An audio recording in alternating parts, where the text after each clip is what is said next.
This presentation is going to be an overview of Chapter 4 in the Torres Patient Care and Imaging Technology book. The topic is Ethics and Law in Medical Imaging. At the end of this presentation, students will be able to describe the basics of ethics, explain the characteristics of ethical behavior, explore theoretical situations relating to the ethics of medical imaging, discuss the basis of law, discuss the major ethical legal concerns in healthcare, describe documentation in health records, particularly in medical imaging, and explain the 7 types of consent. We're going to start this presentation by discussing what is ethics. Ethics is defined as a set of moral principles that govern one's course of action.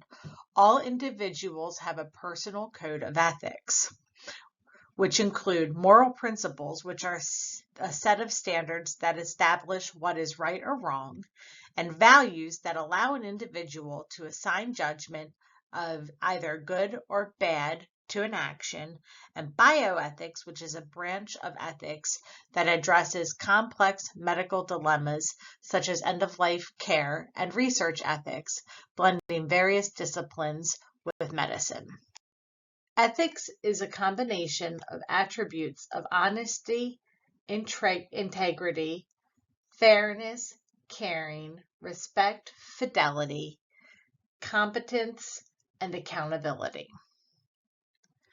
Honesty is being truthful and transparent in one's actions and communications, even when faced with difficult situations. Integrity is the quality of being consistent and morally upright and adhering to principles even when no one is watching. Fairness is defined as treating all individuals impartially and justly, without favoritism or discrimination, and ensuring equity in decision-making processes. Caring is defined as showing compassion, empathy, and consideration towards others' well-beings and needs. Respect is valuing the dignity, autonomy, and rights of every individual, regardless of differences or circumstances. Fidelity is loyalty, faithfulness, and commitment to upholding ethical principles and fulfilling responsibilities. Lastly, accountability is taking responsibility for one's actions, decisions, and their consequences, and being answerable for them to oneself and others. Hippocrates, often regarded as the father of medicine, emphasized the importance of benefiting patients and avoiding harm, setting the foundation for beneficence and non-maleficence. Beneficence means to do good, and non-maleficence means not to harm others. They emphasize the healthcare provider's duty to actively benefit patients while ensuring they are not harmed during the course of their treatment. In the 1930s, medicine took on a paternalistic approach in that the doctor knows best and that he or she will tell you what is best for you to do, and you are supposed to follow it.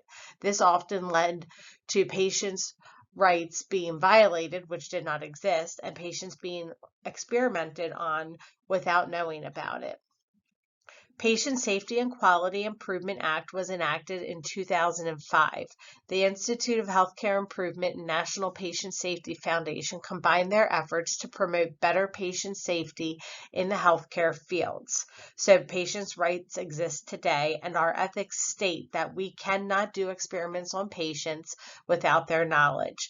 This means you cannot do an extra set of images on a patient just because you need to use them, or you want to see what they look like, or you would need them for a competency. Ethical principles are derived from 3 different ethical philosophies. The first philosophy being utilitarianism, also known as consequentialism. This advocates that the actions are correct if the greatest number of people are served by the decision being made. The second philosophy is deontology. It states that the rules matter above all else. Follow the rules at all times, no matter what the outcome. And the third philosophy is virtue. It focuses on using wisdom rather than emotional and intellectual problem solving. Holistic medicine uses this philosophy and incorporates certain principles of both utilitarianism and deontology. When faced with ethical dilemmas, it's essential to consider key moral principles which are applicable to the field. 7 key principles include autonomy, beneficence, confidentiality, justice, non-maleficence, paternalism, and veracity. A definition of each is on this slide. Personal behavior standards are made up of personal code of ethics that evolves from cultural and environmental background. This includes honesty, accountability, punctuality, technological competence, and ethical behavior. Behaviors are considered attributes and are important in the professional world. The 8 core characteristics of professionalism are competence, knowledge, conscientiousness, integrity, respect, emotional intelligence, appropriateness, and confidence. By finding ways to strengthen each of these attributes, you can become confident to act professionally wherever you find yourself working. The standard of ethics in radiography are made up of 2 parts, the code of ethics and the rules of ethics. The standard of ethics serves as a guide for radiographers to make informed choices about care given to patients. Our code of ethics was last revised September 1st, 2021 by the ARRT and is made of 2 parts, the code of ethics and the rule of ethics. The code of ethics is a guide in maintaining ethical conduct. It aims to uphold a high standard of ethical conduct and prioritizes patient protection, safety, and well-being. The code is meant to inspire ethical excellence. The rules of ethics are mandatory and enforceable and designed to promote protection, safety, and comfort of the patient. Radiologic technologists must promptly report any ethical violations, including licensing issues or criminal charges, to the ARRT within 30 days. You can find a complete list of the standards on display 4.1 within your text. It represents the application of personal and professional attributes that are considered to be the minimum acceptable standards of conduct. Patient Care Partnership was previously known as the Patient's Bill of Rights. The Patient Care Partnership is a document created by the American Hospital Association that outlines and identifies that the patient understands what expectations should be with regards to being a patient. In addition, it delineates what your patient rights are and what responsibilities you assume when you become a patient in a healthcare facility. Every institution has some form of these procedures that are given to the patients as they are admitted. The radiographer is legally obligated to respect colleagues, the healthcare team, and patients, adhering to the Patient Care Partnership, which outlines the patient's rights. Failure to comply with these rights may result in legal liability. Examples include providing diagnostic results and explanations to the patient, obtaining appropriate consent, maintaining patient privacy, and ensuring image quality with minimal radiation exposure. Patients can expect high-quality care, a clean environment, and involvement in their treatment decisions. They'll receive information about the benefits, risks, and financial aspects of their care. Privacy will be respected, and they'll receive support during discharge and with billing and insurance. In conjunction with radiographers abiding by the Patient Care Partnership, patients in turn have the responsibilities such as providing accurate health history, attending appointments, following treatment plans, fulfilling financial obligations promptly, adhering to the hospital rules, and respecting the rights of others. The radiographer must remain professional and ethical, especially when patients may not fulfill these responsibilities. Infringement upon the patient's rights include making a diagnosis and providing it to the patient, not obtaining a full allergic reaction history prior to administering contrast, not correctly identifying the correct patient or procedure, failure to explain to the patient what is being done, not maintaining confidentiality or patient's physical privacy, and not providing high-quality images within the bounds of ALERA. There are a list of ethical violations in the Rules of Ethics as seen in Display 4-1. The ARRT Ethics Committee is responsible for overseeing and enforcing the ethical standards within the radiologic technology profession. These standards are outlined by the ARRT Primary Eligibility Pathway Handbook, which all students and professionals in the field are encouraged to review thoroughly. The rules of ethics, a key part of the standards, set the mandatory minimums for professional conduct. Violations of these rules must be reported promptly, and while the ARRT investigates all reported infractions, very few cases result in the revocation of a license, only 1% in 2020. This indicates that a strong adherence to ethical standards within the profession, but also underscores the importance of being upfront about potential issues to allow for proper review and resolution by the Ethics Committee. Ethical dilemmas are common in healthcare, often requiring difficult decisions between unsatisfactory options. Radiographers must navigate these challenges by following their professional code of ethics and the outlined ethical principles to ensure the best possible outcomes for their patients and themselves. By doing so, they maintain the integrity and the trust essentially to the role of the healthcare system. Human rights are individual and society-based and are meant to guide the actions of the government. Ethics in healthcare broadly encompasses concerns for the actions of individuals and organizations. Human rights apply everywhere to everyone, regardless of country, culture, and status. There are 5 guiding principles of ethics of human rights, and they are universality of human rights applied to every member of the human race, equality of the human race, discrimination is a violation of the human rights, participation in the process of decisions affecting one's own well-being and life, interdependence so that rights are interrelated. If one right is violated, another is also. And a rule of law is the enforcement of all human rights. The COVID-19 pandemic is a prime perfect example of individual rights smacking up against society rights or vice versa. For example, if you did not take the vaccine or wear a mask and you got sick and needed health care, should you get it, or should someone who got the vaccine or wore a mask that is sick get better treatment?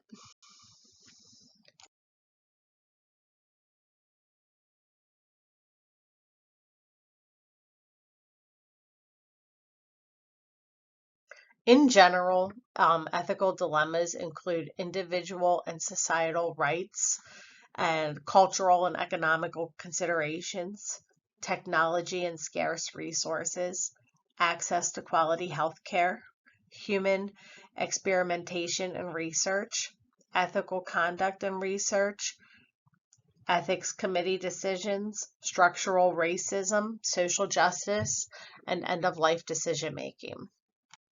As medical imaging technologists, we are faced with our own set of ethical dilemmas as well.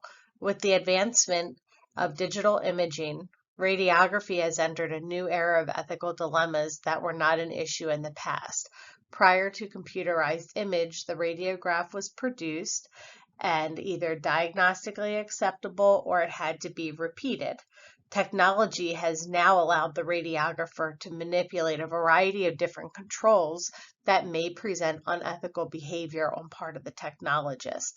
These ethical dilemmas include image cropping or masking, which would be cropping or removing unwanted anatomy from an image, while masking blackens out unnecessary parts, but both expose the patient to unnecessary radiation. The ethical choice is to use collimation to avoid irradiating unnecessary body parts. Collimate, unlike cropping or masking, minimizes radiation exposure. Also, the use of electronic annotations. Adding an anatomical marker post-exposure is not reliable in court.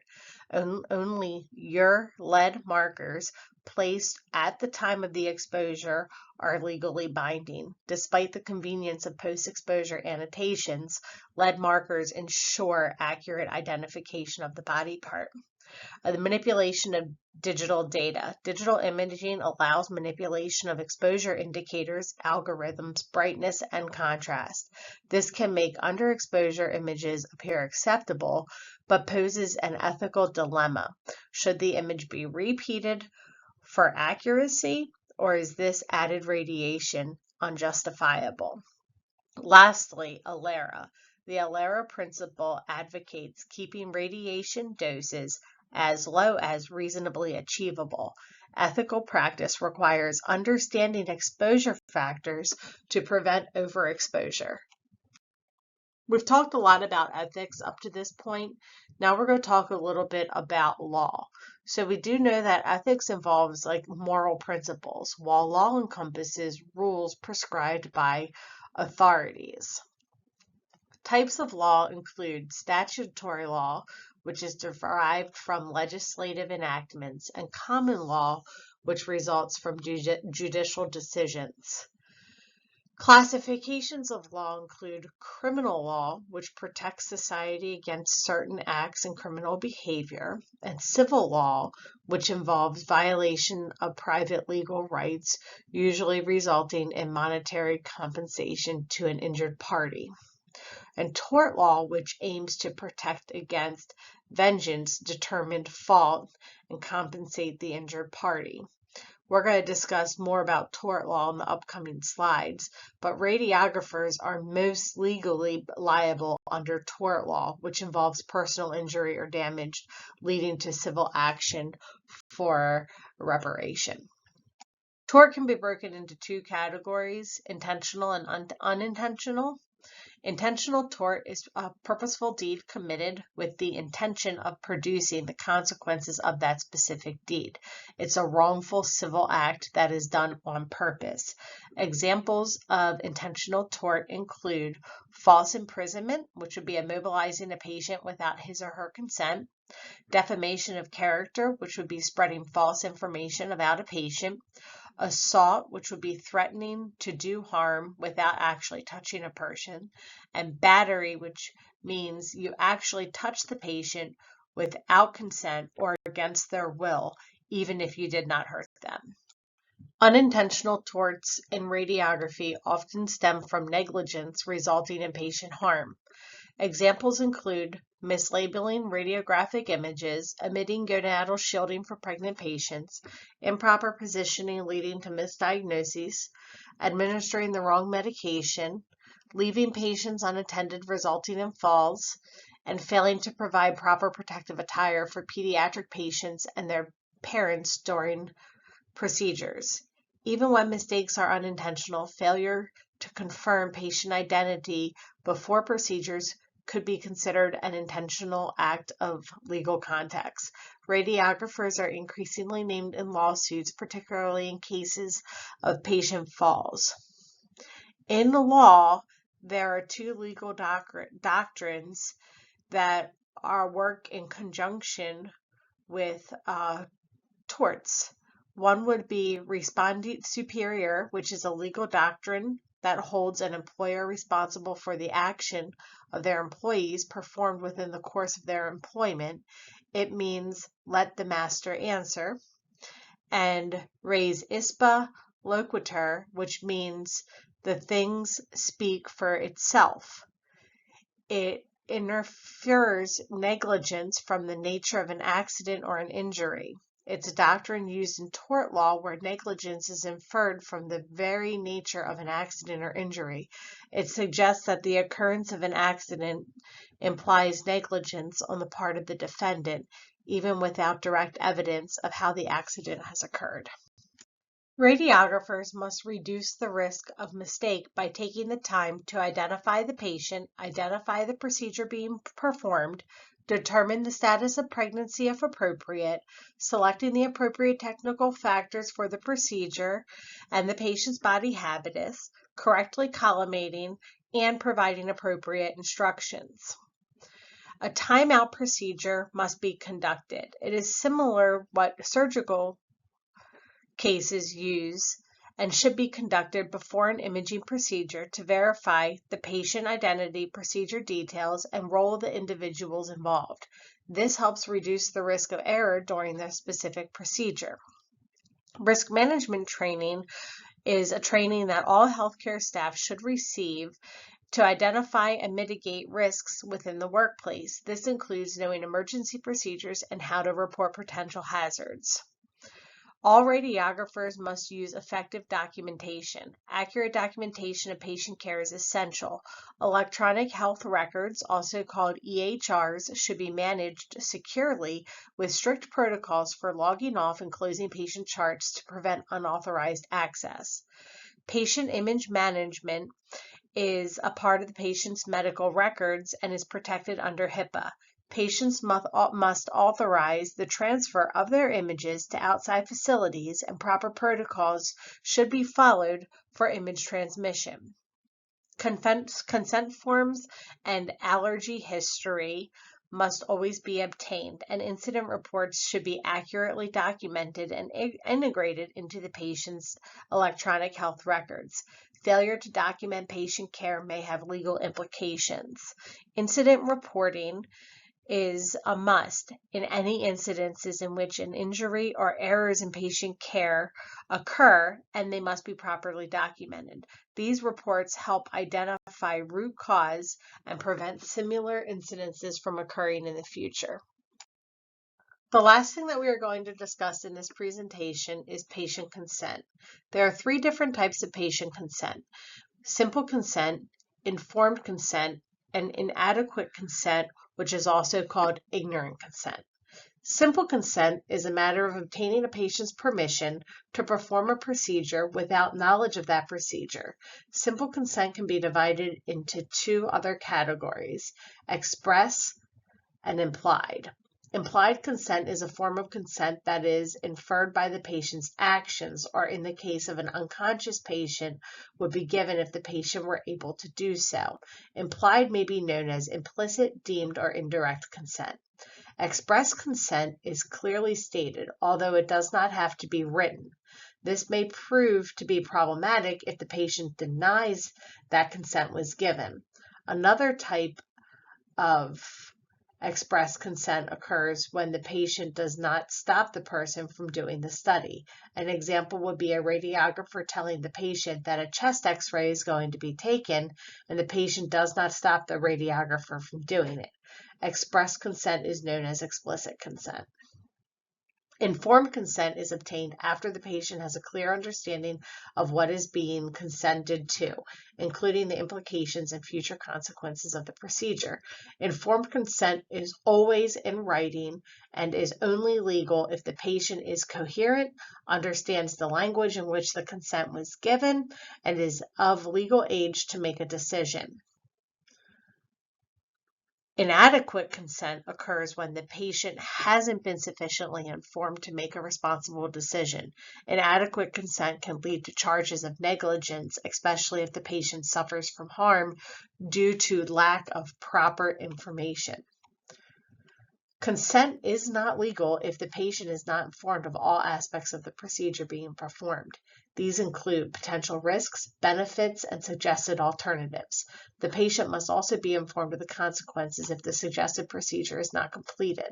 Because a patient usually consents or refuses a procedure on the basis of information that the healthcare professional provides, the duty of obtaining the information and the informed consent involves the patient's physician or radiologist and the radiographer. In conclusion of this presentation, ethics is a set of moral principles that governs one's course of action. It is a combination of attributes of honesty, integrity, fairness, caring, respect, fidelity, competence, and accountability. And the origin of ethics goes back to Hippocrates. Ethical principles are derived from 3 different philosophies, which include utilitarianism, deontology, and virtue. Personal behaviors come from cultural and environmental backgrounds and play a vital role in radiographic technologist success. Standard of ethics in radiography are set forth by the ARRT and include the Code of Ethics and Rules of Ethics. Patient care partnerships exist to protect patients' rights as well as HIPAA. Ethical dilemmas and legal issues can occur within the radiologic field and must be mitigated in order to protect patients. And consent must be obtained prior to performing patient procedures in radiology department.